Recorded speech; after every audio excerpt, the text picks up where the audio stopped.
Hi, so I'm going to talk to you today about this fascinating intersection of technology and politics that's kind of unfolding in India, especially around AI.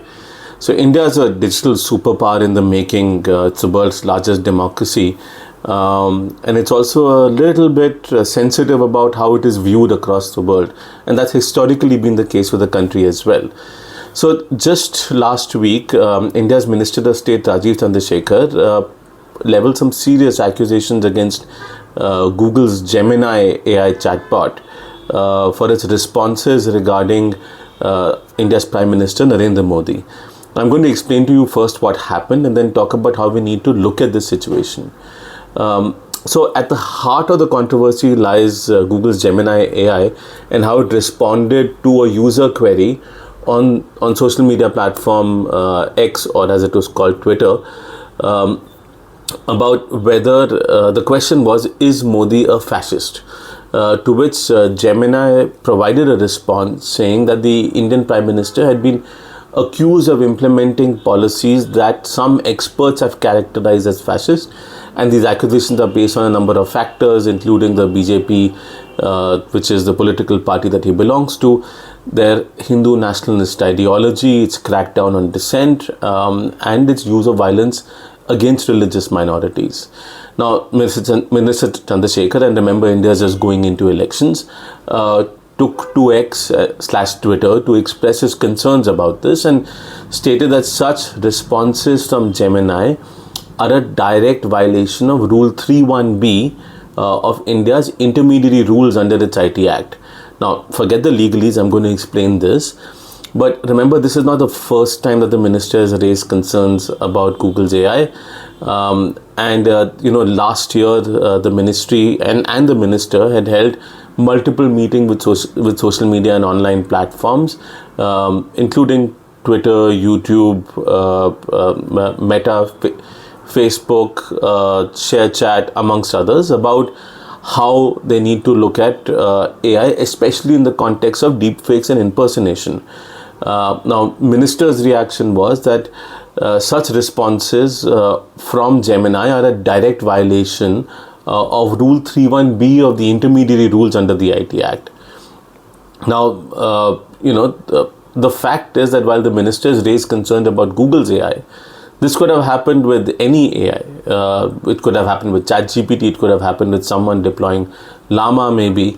It could have happened with Perplexity, which is people are mostly using it for news. But, Gemini has also been under the microscope of late regarding its representation in image generation. In fact, it has suspended image generation features temporarily to address inaccuracies in the generation. And this kind of highlights the challenges with AI and its deployment. What Rule 31B does is that it emphasizes the due diligence requirements, as in the basic things that platforms are supposed to ensure and intermediaries are supposed to ensure. So the due diligence requirements apply to, let's say, e-commerce entities, they apply to social media companies, they apply to multiple like ISPs as well, music streaming services in some instances, because those are essentially intermediaries. YouTube is also an intermediary. But, Rule 31B is about due diligence by them, where they're supposed to make some reasonable efforts to not display, upload, or modify, or publish, transmit, store any content that might, let's say, be a copyright violation or might belong to someone else. It might be obscene or pornographic, pedophilic in nature, invasive of privacy, is harmful to a child, it doesn't violate copyright, it shouldn't be impersonating someone, which is how deepfakes are covered. It shouldn't threaten the unity and integrity, defense and security or sovereignty of India, or it shouldn't be patently false or untrue. So they have to make reasonable efforts to address all of these concerns, which means that they don't need to be 100% accurate. In fact, it's impossible for platforms to be 100% accurate. Now, Chandrasekar in the past has also accused Google's Gemini chatbot, or at that time it was Bard, of violating the same rule, saying that in a previous iteration, it was biased after Bard had labeled a right-wing publication called Op India, as well as social media accounts of Prime Minister Narendra Modi as biased and unreliable. So he had called the labeling as a violation of Rule 3.1b in the past, saying that under these rules, safe harbor provisions under Section 79 of the IT Act will not apply to platforms like Google if they give such kind of responses. Now, it's important to remember that safe harbor provisions are why the internet function. What happens here is that platforms cannot be held liable for third-party content. It's only when they are informed of such content and there is actual knowledge that they have of such content that this such content needs to be taken down. Now, that could be via a government order or a court order. So they're supposed to be responsible, but only when they receive an order, in a sense, and because it's impossible for them to police all the content that goes up on social media. Now, Gemini's response to the query about whether the Prime Minister of India is fascist or not was also contrasted with its responses to similar questions to other world leaders like Zelensky and Trump, which Gemini described as complex topics. So this inconsistency sort of raises questions about the AI's programming, about its tuning, about its potential bias in the system. Now, here's my take on the issue. The output from Gemini actually highlights the limits of AI in political discourse. Its bias can be owed to multiple aspects, including its training data, weights, and how users respond to the output, which in turn also trains the AI, right? We need to understand that outputs from artificial intelligence chatbots are not human. There's no human sitting behind the bot typing away furiously, and that output is covered by that person's bias. In fact, I'm reminded of this infinite monkey theorem, which was very popular in the early years of the internet, saying that a monkey hitting the keys at random on a typewriter can, for an infinite amount of time will generate any given text, including the complete works of Shakespeare. In this case, the tuning, the training, the weights, the temperature settings determine the probability of an outcome, and we can never be deterministic with 100% accuracy about what the outcome is.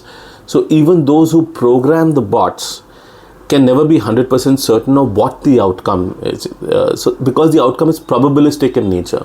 Like how a chatbot works is that if you ask it to give it a prompt or you ask it a question, it generates each word in response to a question or the prompt, and then the output can be either very accurate or like 100% accuracy, in which case the temperature is 0, or it can be inaccurate up to 65%, 75%, or 35%. In fact, you can change the temperature setting of a response to give it a lower probabilistic outcome, which in turn increases creativity of the outcome. So that's why you'll never get the exact same response each time you ask the bot a question.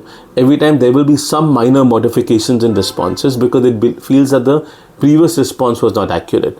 So because you can't determine the outcome, and also because AI chatbots can hallucinate and they can throw out complete garbage and gibberish which doesn't make any sense to a human being, you really can't determine what the output is. So how do you hold the creator of a bot responsible for its outcome when the creator themselves don't have control over it?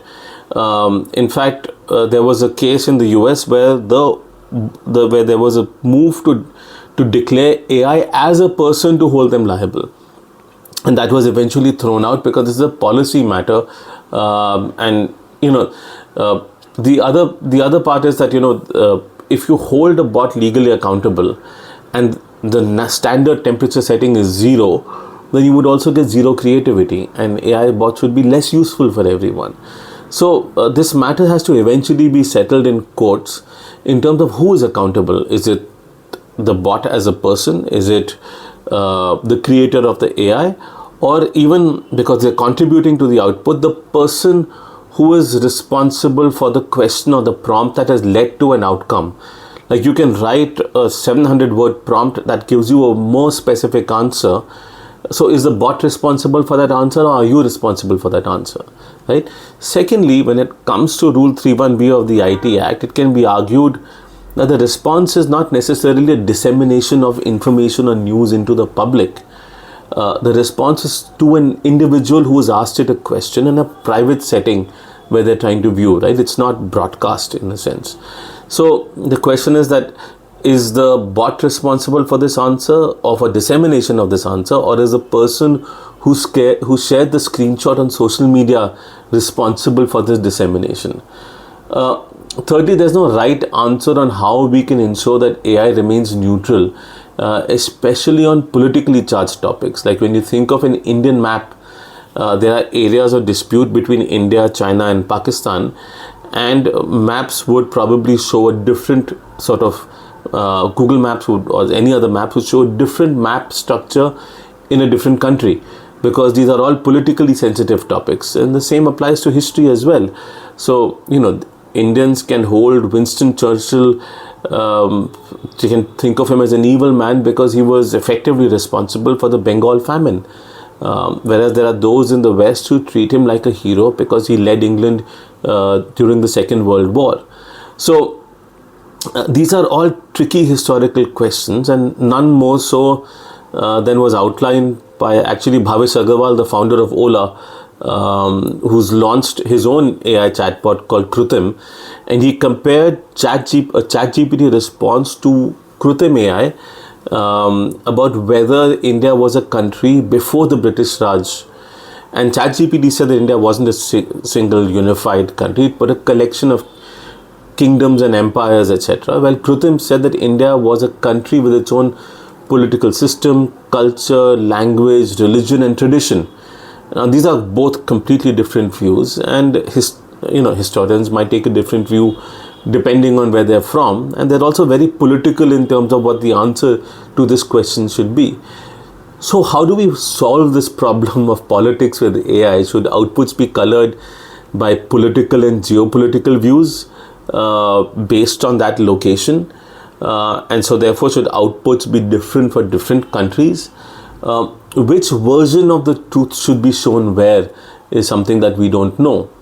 And this becomes even more pertinent when it comes to news related AI bots, like for example Perplexity AI, which combines different information available in the public domain and creates a news bot or a news generation. And we have AI bots now writing news for readers. So who's held liable for that output? A publisher is also a very different thing from a chatbot which is interacting with one person. So, these are questions that are not answered yet, and we need to figure out how we're going to resolve some of these issues. In democracies, there's a very thin line now between misinformation and infringement of free speech.